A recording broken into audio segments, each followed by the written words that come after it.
Salam salam la famille, toujours pas d'intro, pas trop un plaisir de faire ce débrief parce que les gars, je pense que c'est mort. Je pense que cette saison, le Barça doit revoir ses ambitions à la baisse.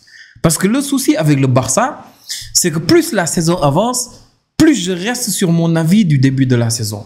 Je vous disais que moi, je pense personnellement que si on fait la même saison que l'année dernière, c'est-à-dire le triplé ou bien même 2 trophées, c'est que c'est juste miraculeux. Vous avez vu la gueule de notre mercato?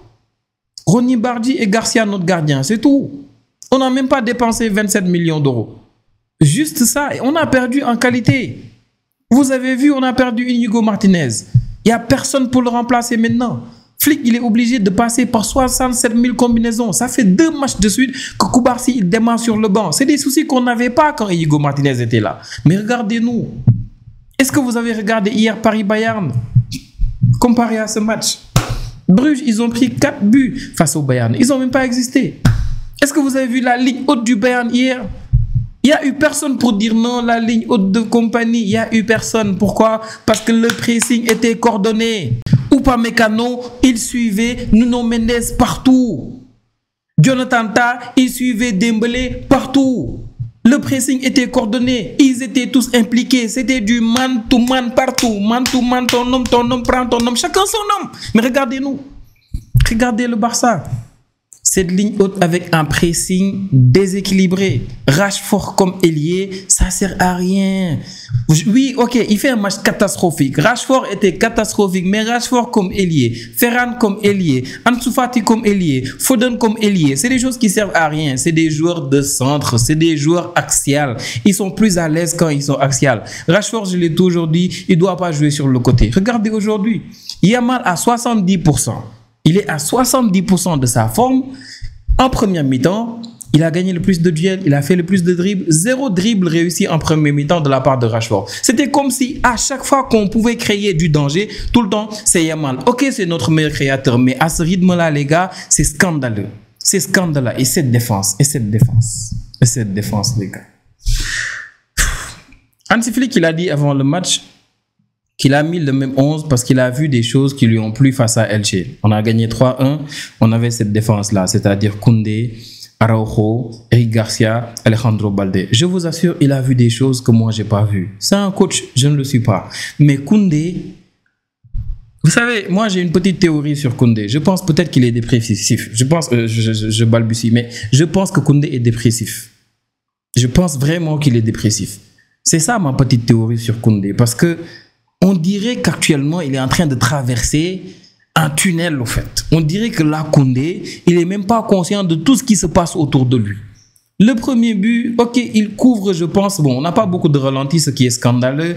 Ce n'est pas la première fois. Contre Newcastle aussi, il y a des périodes où on n'avait pas beaucoup de ralentis. Je ne sais même pas pourquoi on n'a pas eu beaucoup de ralentis. Mais Koundé, je pense que c'est lui qui couvre le hors-jeu. Et les gars, je vous le dis personnellement, je ne suis pas choqué.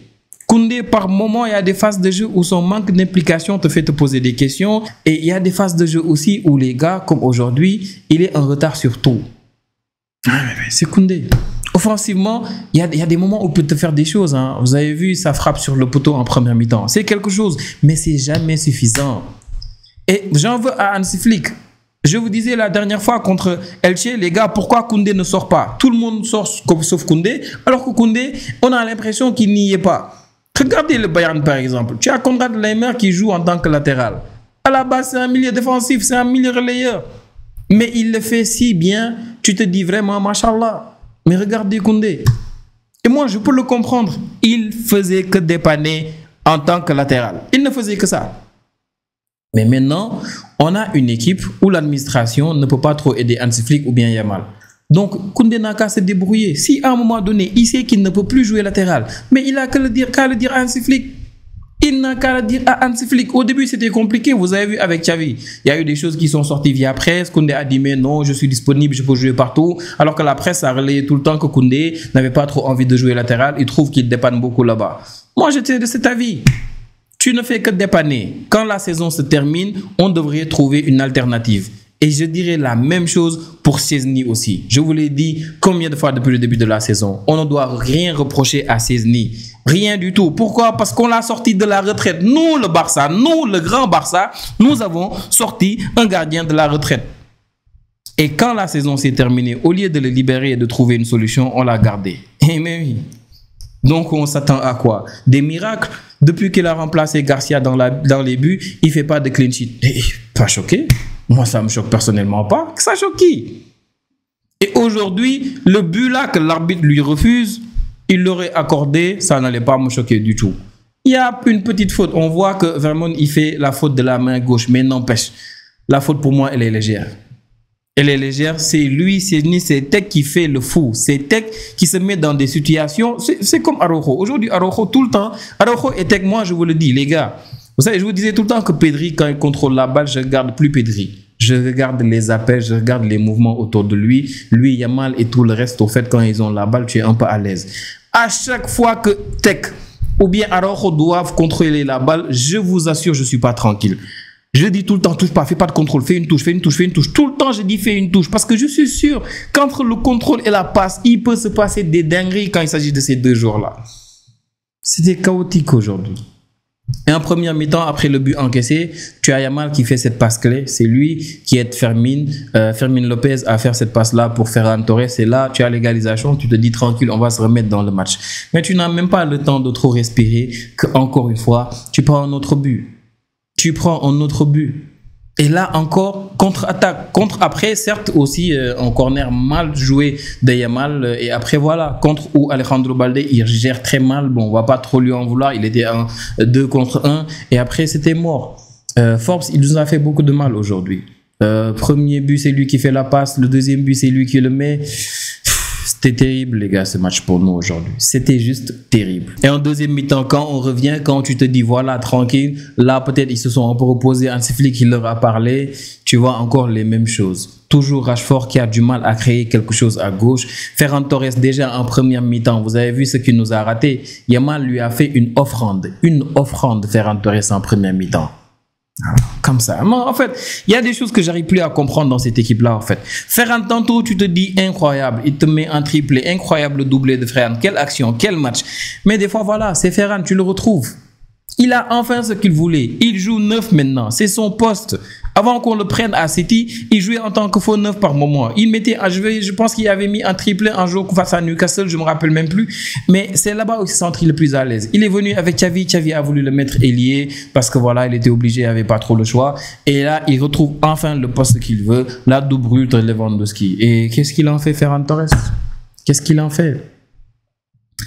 C'est juste chaotique. Et en deuxième mi-temps, comme je disais, là, tu te dis quand même les choses vont peut-être changer. Il n'y a pas grand-chose au fait. Tu as toujours Rashford sur le côté. Tu ne le comprends pas. Yamal qui, à lui tout seul, fait tout le taf. Yamal, il y avait constamment 3 joueurs de Bruges autour de lui, constamment marqué sur les 3 sorties. En fait, à chaque fois qu'il voulait repiquer derrière, aller un peu avec ses appuis forcer pour coller la ligne, ou bien encore essayer de trouver la passe en retrait, il y avait tout le temps quelqu'un sur lui. Mais n'empêche, c'est lui qui a tout fait pour nous sortir de ce guet-apens-là. Et après, on a eu les changements. Moi, j'ai bien kiffé voir Lewandowski venir. Ça reste toujours notre meilleur convertisseur, quoi qu'on puisse dire.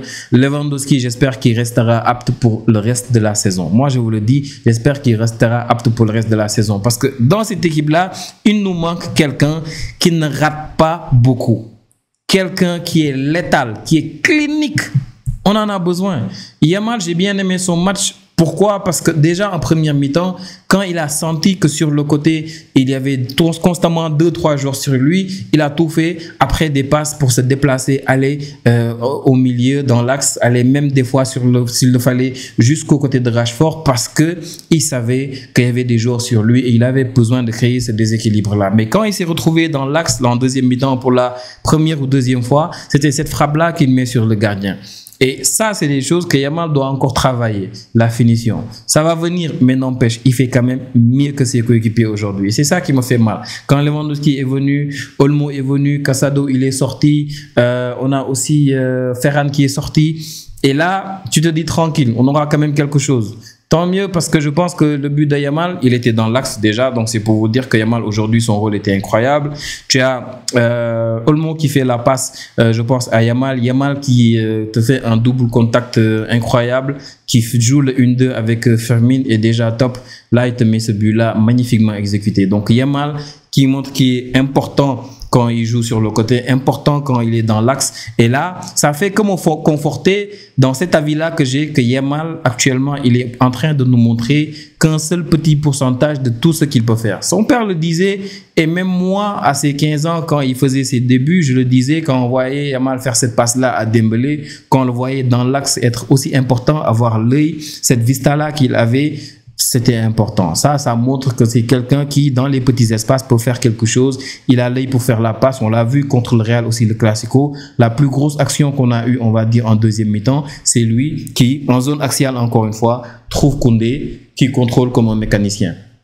Donc, encore une fois, les gars, j'ai eu mal parce qu'il n'y a que Yamal qui faisait tout. Yamal, voilà, en fait, qui a une gêne qu'on ne cache pas avant le match. On l'a vu avec l'élastique qui s'est tiré un peu comme n'importe comment dans le tunnel, mais n'empêche, voilà.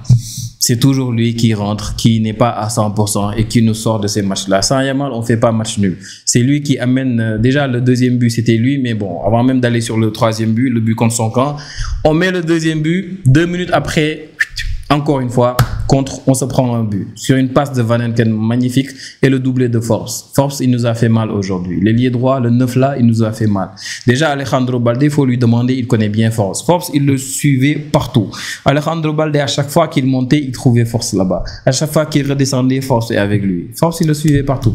Incroyable. Mais je suis pas surpris, au fait, très sérieusement, de ce qu'a fait Bruges aujourd'hui. J'ai regardé le premier match face à Monaco, quand il battait Monaco 4-1. J'ai vraiment aimé ce match-là. Van Eycken, ce match-là, il était monumental. Donc, je savais qu'ils avaient les qualités pour nous faire mal, mais je pensais que défensivement, on allait mieux assurer.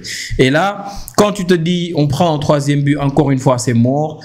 Comment on va s'en sortir? Tu as Yamal qui, à force d'essayer de trouver le deuxième poteau, parce que quand il y a Lewandowski, Yamal, il adore faire ces demi-centres-là tout le temps pour trouver ce qu'on avait vu tout le temps Grealish aimait faire à Lens. Donc, Yamal, il aime le faire sur le côté droit, tout le temps pour chercher le deuxième poteau, essayer de voir si Lewandowski peut mettre sa tête ou bien trouver quelqu'un en retrait. Et là, heureusement, la balle est déviée et 3-3. Et là, tu te dis, tu vas respirer. Mais là, encore, les gars, jusqu'à la dernière minute du jeu, le danger était là. Parce que nous, soit c'est notre ligne, soit contre-attaque, ou bien, c'est Chesney.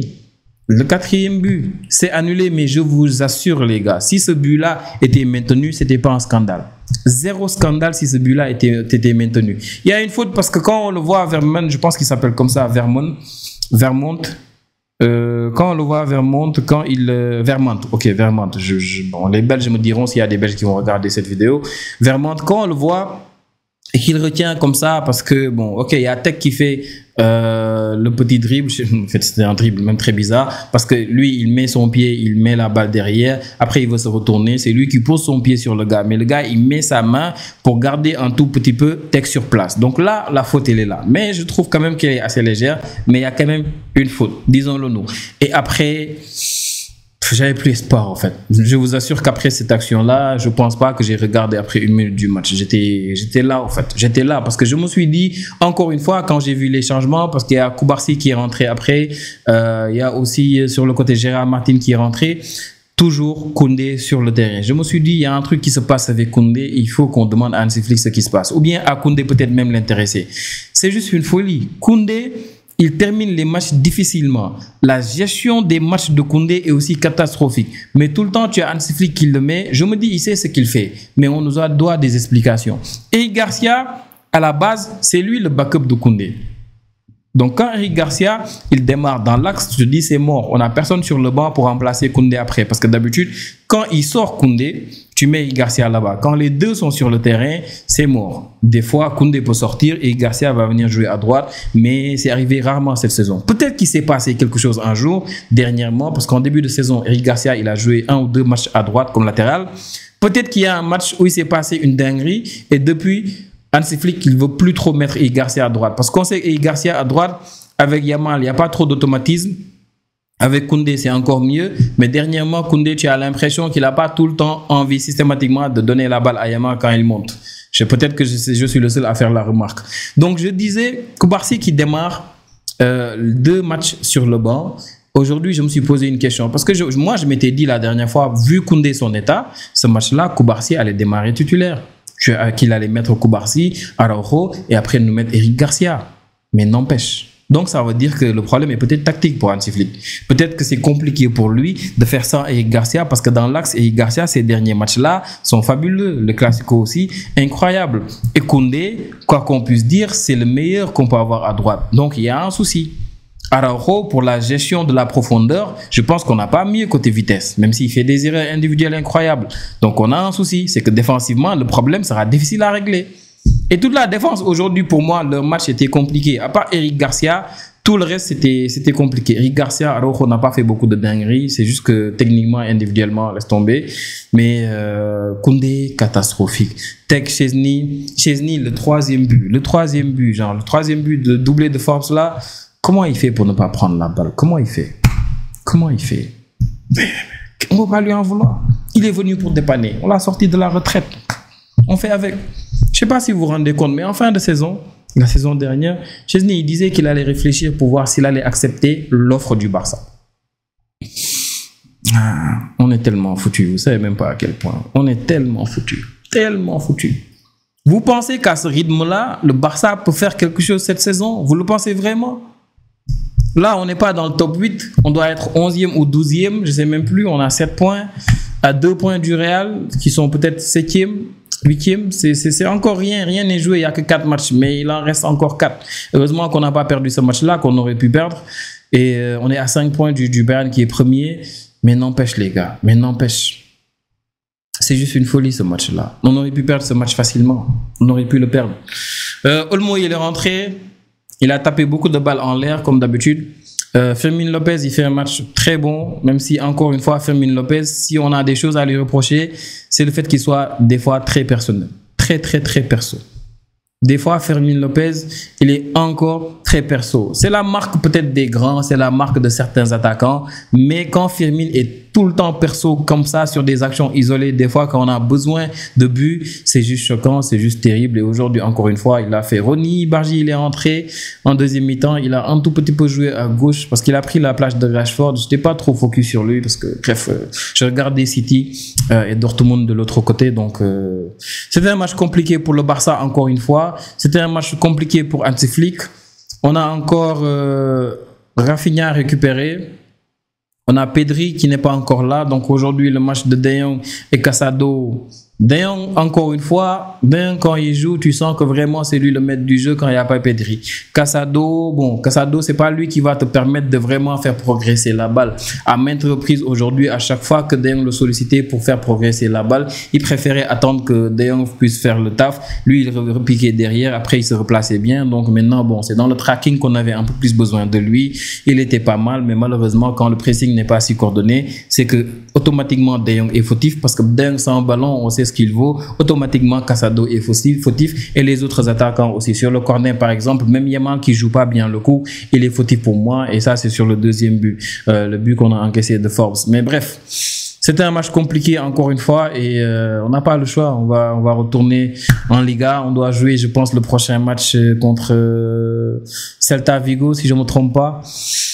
On va souffrir encore, les gars. On va souffrir encore. Celta Vigo, ils sont au milieu de tableau, je pense. Bref, ce sera compliqué, mais bon, on n'a pas le choix. On n'a pas le choix.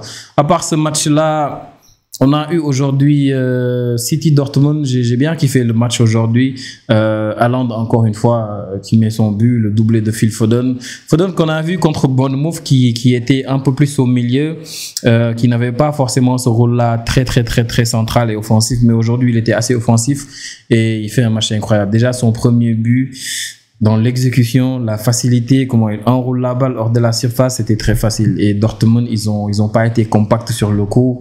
C'était compliqué à voir et c'était trop facile pour Foden dans l'exécution. Le deuxième but aussi incroyable, Doku qui est en feu. On l'a vu contre Bournemouth, qui a joué un peu à l'intérieur. C'était la surprise de Pep Guardiola contre Bournemouth. Et là, aujourd'hui, la passe en retrait qu'il fait pour le but d'Haaland, le deuxième but, incroyable. Et même en deuxième mi-temps aussi, j'ai trouvé le match de Donnarumma incroyable. À un moment donné, il te fait 2 tacles de suite, il sort carrément de la surface pour aller chercher la balle. En plus d'avoir été l'essuie-glace pour City aujourd'hui, il sortait tout et rien. Il a aussi été un gardien libéraux à sortir, à vraiment vraiment se tuer sur les ballons. J'ai bien aimé son match aujourd'hui. Il fait des arrêts très importants, même si après, bon, il se fait avoir sur cette frappe-là au premier poteau. Je me rappelle même plus du... je pense que c'est Anton qui met le but côté Dortmund. Je pense que c'est Anton qui met le but. Oui, c'est ça, qui met le but, premier poteau, bien joué. Après, bon, tu as Foden aussi qui met son doublé, même zone que le premier but, zone centrale, encore une fois, enroulé. Voilà, encore une fois, Foden, très bon dans ce registre-là. Et après, il y a Cherki qui est rentré avec Bernardo Silva, et là, Cherki, son but du pied droit, voilà. 4-1, City. On va pas dire que le grand City est de retour, mais j'ai envie de dire que Guardiola, tactiquement, il est en train de concocter quelque chose. Avec le rôle qu'il donne à Cherki, avec tactiquement ce qu'il essaye de créer, on a vu contre Bournemouth, avec le fait de mettre ses ailiers, demander à ses ailiers de rentrer à l'intérieur, pour pousser les latéraux adverses à les suivre et demander maintenant à Matheus Nunes et à Aurélie d'utiliser vraiment la largeur et d'y aller. Il a créé un surnombre incroyable. Il a bouffé Ireola, et à chaque fois que Guardiola il joue contre les Espagnols, les gars, il faut regarder parce que tactiquement ça vaut le détour. Contre Bournemouth, c'était une masterclass de Manchester City, et tactiquement déjà il commence à trouver vraiment la réponse par rapport à ce City-là sans Rodri, mais aussi individuellement on voit que cette équipe-là en fait elle est actuellement autour d'Erling Haaland. En fait, quand on voit en Premier League déjà le nombre de buts d'Erling Haaland comparé au reste, ça en dit long. Mais s'ils peuvent retrouver un Foden qui a fait ce match-là aujourd'hui pour le reste de la saison, je vous dis, City, ils seront intenables. Avec Cherki qui a perdu le trop de poids qu'il avait, qui est revenu, qui est en forme, même s'il n'a pas l'air très intéressé par le pressing, tout ça. C'est toujours compliqué pour lui, on le voit, mais n'empêche, à chaque fois qu'il a la balle de son pied droit, de son pied gauche, il crée des choses, il fait des choses, et encore une fois, on l'a vu aujourd'hui. Bref, c'était une journée terrible pour le Barça parce qu'on ne prend pas les 3 points. C'est Club Brugge, c'est censé être facile pour nous, même si c'est une équipe incroyable. Mais je vous le disais hier, après les matchs de Ligue des Champions, quand le Real, ils mettent Camavinga à droite, je dis à Xabi Alonso, mon gars, tu joues pas le Barça. C'est contre le Barça que tu peux faire ce que tu veux, parce que nos failles, elles sont évidentes. Elles sont évidentes, on ne les cache pas. Tu peux jouer contre la pire équipe au monde. La pire équipe au monde, l'équipe là va avoir ses chances. Et regardez aujourd'hui, c'est même pas la pire équipe au monde. Mais regardez ce qu'on a vécu, encore une fois. Et ça risque de toujours être la même chose si on continue comme ça. Paris, ils ont eu beaucoup d'absence cette saison. Beaucoup d'absence. Et là encore, c'est peut-être pire à ce moment-là. Mais avant aussi, ils avaient beaucoup d'absence. Mais ils se débrouillent. Je ne vais pas comparer les deux calendriers. Paris en Ligue 1, ils ont des problèmes. On a des problèmes, nous, qu'eux, ils n'ont pas. Mais quand en Ligue des Champions, ils se débrouillent pour ne perdre que contre Bayern. Et c'est vraiment la défaite qu'il fallait avoir s'il fallait vraiment prendre une défaite là-bas. Mais nous, ce qu'on vit là actuellement, c'est incroyable. Et ce qui fait mal, c'est que nous sommes en train d'exploiter un gamin qui est atteint de pubalgie. Nous sommes en train d'exploiter Lamine Yamal, les gars. 18 ans, c'est lui qui nous carie. Quand il n'y a pas Pedri, c'est lui qui nous carie. Il n'y a ni Pedri, ni Rafinha, il n'y a que Yamal. On ne peut compter que sur lui. Et je vous l'ai dit, on n'a qu'un seul 11. À chaque fois qu'il y a un élément qui manque, on le sent. Pedri, la boussole. Rafinha, le moteur. Yamal, notre meilleur créateur, il a été encore aujourd'hui. Yamal, aujourd'hui, en plus d'avoir été incroyable sur le côté, il est revenu dans l'axe quand il a compris que c'était compliqué. Comme face au Portugal, il était pris systématiquement par 2-3 joueurs. Quand il a compris, il repiquait très souvent dans l'axe pour aller chercher la balle, même du côté de Rashford qui a servi à rien aujourd'hui en tant qu'ailier. Et Yamal, encore une fois, le plus de dribbles dans le match, le plus de duels gagnés, il était un peu partout. Son but magnifique qu'il a trouvé dans l'axe, les gars. Le but, il était dans l'axe. Double contact magnifique pour éliminer 2 joueurs. Le 1-2 avec Fermin et après du pied gauche, incroyable. Encore une fois, il nous a carré. Et même le premier but, c'est lui qui fait la passe clé. C'est lui qui fait la passe clé à Fermin Lopez qui trouve Ferran. Après, il fait une autre passe à Ferran Torres qui lui aussi... Ferran, rien à dire. Il a tout le temps son lot de ratés dans les matchs. Et après, le but contre son camp, encore une fois, à l'initiative de Yamal. C'est lui qui fait tout. Et pourtant, il n'est pas à 100%. Avant le match, on le voyait dans les vestiaires en train de s'étirer. On l'a vu, en train de s'étirer. Et c'est lui qui vient, qui nous carry. Alors que tu as des Rashford qui sont supposés être à 100%. Des Ferran Torres.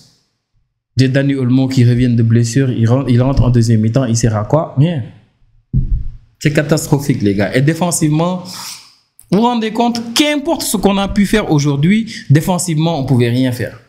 Qu'importe. Yamal, Rashford, Ferran Torres, Fermin Lopez, Lewandowski quand il est venu, Dani Olmo, Ronny Bardi, qu'importe ce que tu fais défensivement, ça ne suit pas. Et c'est pour ça que c'est catastrophique. Bref, j'ai trop parlé les gars, j'ai trop parlé, je suis pas bien, ça se voit, on n'a pas perdu, mais c'est pas encourageant ce match nul là parce que pour la suite, je suis inquiet les gars, je suis inquiet. Dites-moi qui a été votre homme du match aujourd'hui pour le Barça, ceux qui ont regardé City, ce que vous avez pensé de ce match-là. On se retrouve pour la prochaine vidéo les gars. N'oubliez pas de vous abonner, n'oubliez pas de laisser un petit like ou bien un commentaire, ça fait plaisir pour le référencement. On vise les 3000 abonnés, prenez tous bien soin de vous les gars. Ciao ciao.